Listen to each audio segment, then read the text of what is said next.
Hello there. It's nice to meet you all. My name is Nita Whitaker. I am a writer, a singer, an actor, a nonprofit founder, a wife, mother, daughter, sister, friend.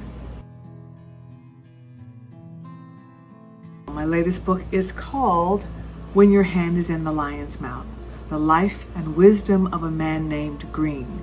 My father's name is Green Whitaker Sr., and this book is a father-daughter memoir that shares glimpses of his life, how he was raised, the lessons he learned, and then how he passed those lessons on to me when I reached out to him for counsel.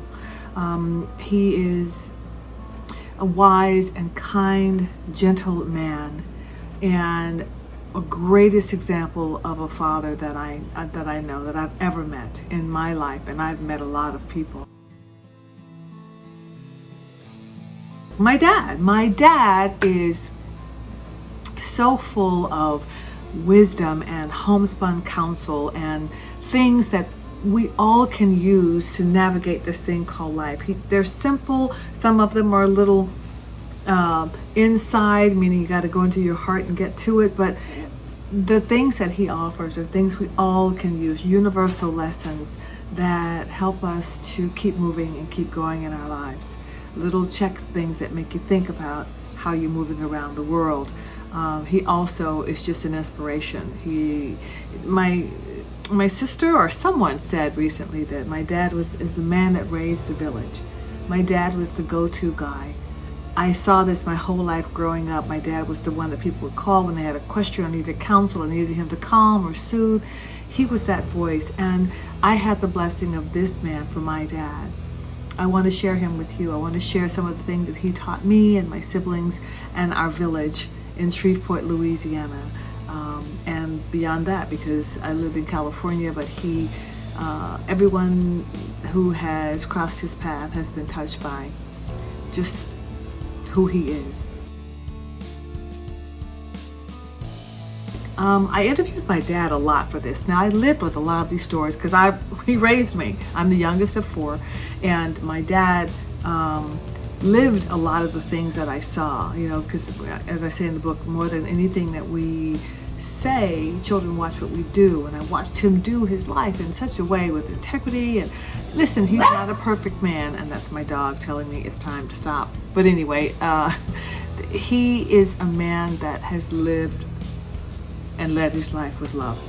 And that made him, in my estimation, a really great father, because I got to see how love followed him and created kindness. And, well, you just have to read the book. It's just so good. What I love about writing is storytelling. I love telling stories. It's what I do when I sing. It's what we do as actors. We tell stories. This is an extension of that, and I really feel like it is a great way, a different avenue to express it, because it's through the pen. And I think for me, because I'm not singing all the time on stage, but I am singing, but I just like to have this other outlet. And the process sometimes is difficult, because the writing is rewriting and rewriting and rewriting. And then you have to step away from it and kind of get your perspective again. But then someone also said, I love that I have written, meaning when you get on the other side of all the rewriting, you finally have this thing that you've created, and it's really so gratifying. The number one thing is just start. Start with a sentence, a paragraph, a few words.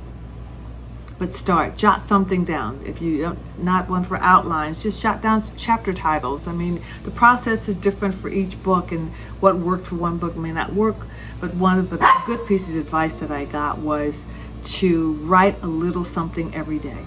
So just begin, and that's going to take you further than you thought you could go.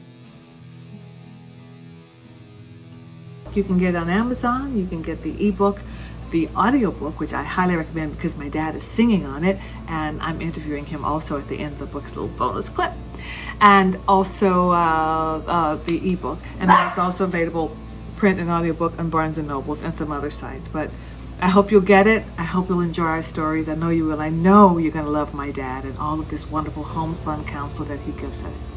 Okay. Bye.